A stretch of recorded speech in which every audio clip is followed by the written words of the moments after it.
Bless up, wagwan over yasop an RMTV review. Hope everyone good as you're watching this right now.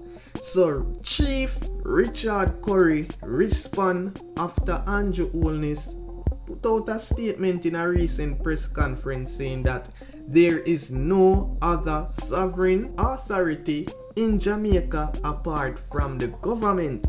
Now when people hear Prime Minister Andrew Holness said that in a recent press conference, they know exactly that Andrew Holness speaking about the Maroons, because this come right after the JCF had issued a warning against a specific ceremony, the event that was kept last week in a compound town, in which an altercation went down with a plainclothes officer and another man, in which the officer discharged him weapon, fire it, and I saw one person lose female, in life at the event. So all of this a build up tension between, the Maroon town, a lot of members of the Maroon town, and we see things happen in the past, with the JCF, and it's like this right now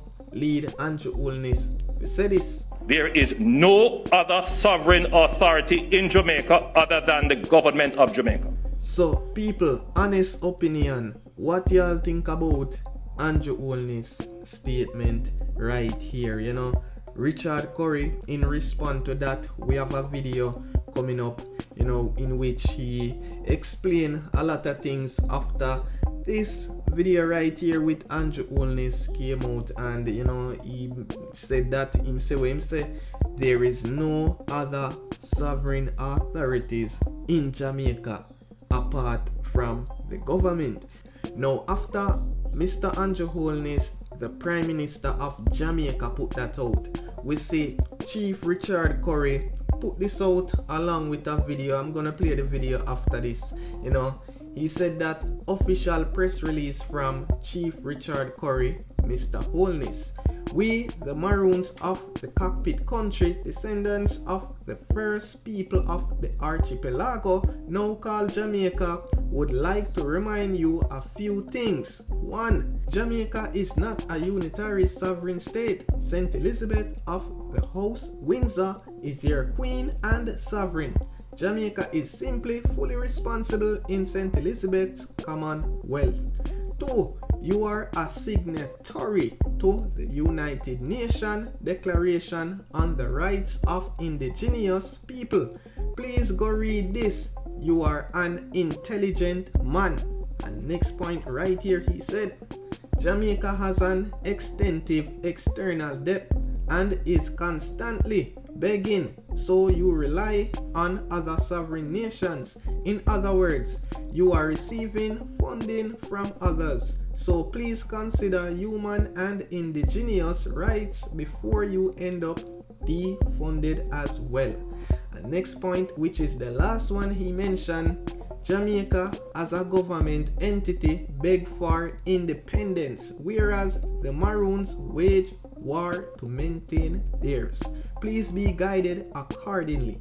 Yes, people, so he put that out along with this live I'm about to play for you guys, along with this video right here, in which he explained more on these 4 points he put out right here. So people, check it out, jump in the comment section and let me know what y'all think about Andrew Holness' statement versus his.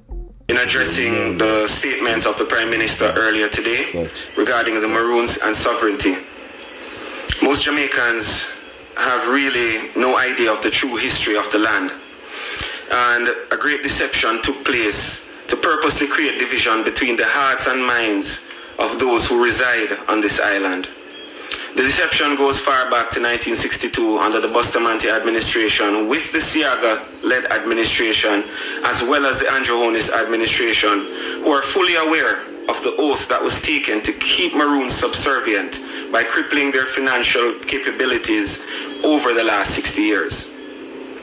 Today I will read a letter from the House of Commons, which was entered into the British Parliament on July 6, 1962, 1 month before Bustamante, one month before Bustamante would have received the charter to have a responsible government from the monarch within the Commonwealth. Nowhere in the charter for Jamaica does it say Jamaica is a unitary sovereign state. I implore Jamaican citizens to do a bit of research with me. Go over the information. The Charter and Constitution of Jamaica came after the British monarch signed an agreement with the Maroon government. Now I'm going to read to you this letter from Tom Dryburgh, who's a member of Parliament. This letter is dated July 5th, 1962, and stamped with an official seal, July 6th, 1962, in the House of Commons. I would have just posted that letter on my Instagram page. You could refer to it afterwards, but let me go through word by word.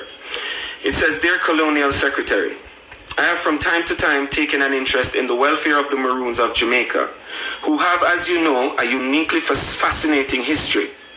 Some years ago, I was fortunate enough to be able to visit them in one of their main mountain villages, Akompong, and much impressed, despite their poverty, by their independence of spirit and their determined adherence to the treaty rights which they run from the Crown long ago. Can you let me know what their exact position is now and is likely to be in the future? I heard recently from Jamaica that their colonel, as they call their chief man, was planning to lead a delegation to see Sir Alexander Bustamante.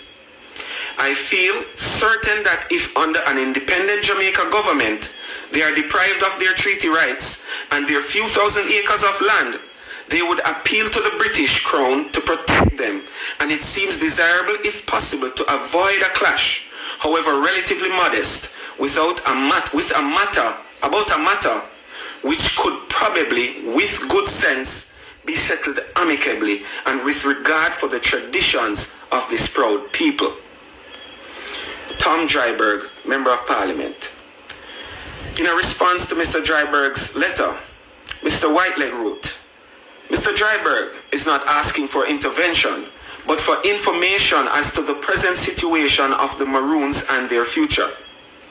We have had no indication of any recent change or of any reason to expect that the Jamaica government is planning to refute the Treaty on Independence, but we should ask and send an interim reply. Now,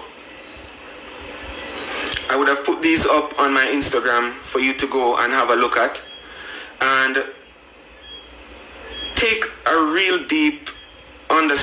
a deep breath while you read to try and decipher what it is that is being said in that letter. Now, I recognize that Dr. Lloyd Barnett, who is being relied upon for legal standing on Jamaica's position with the Maroons, states in his constitutional review from his book that the island was terra nullius, which means that there was no one here before the British. This is a highly ignorant statement from a lawyer who should know that indigenous people were here before the Crown, because we had fought multiple wars before the British Empire. This legal stance that Jamaica government is defending is actually keeping Jamaica from having a republic and keeping it as a responsible government under the monarch. The Jamaican government is a professional at begging the world. We're selling out our natural resources, we're selling out our lands. These are regular day-to-day conversations that permeate the island, as the government does not own its roads nor its airspace, amongst many other things, which is why Maroons will not subject themselves to a municipality, because Mr. Holness and his cronies will try to take our ancestral estate, the Cockpit Country, and sell it to the highest bidder. If the Jamaican citizens choose not to understand their true history and stop blaming the Maroons as traitors, then the truth will be able to surface for the multitude to see.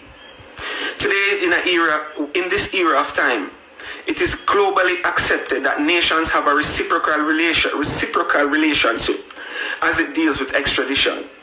So when one reads the treaty, it's not hard to see that Jamaican citizens who were slaves at the time under the British Empire had a choice to join the Maroons under Codjo or his successors and be protected. Those who were fugitives from criminal activities or wanted to disobey the treaty agreement would be returned, similar to how extradition works today. This is clause 6 of the treaty. There are two types of people on the island. Those who are willing to be righteous at all costs and defend their estate from theft, and those who remain as house slaves and gatekeepers for the corruption of leaving the Maroons out in 1962. Each person on this island must decide who they are.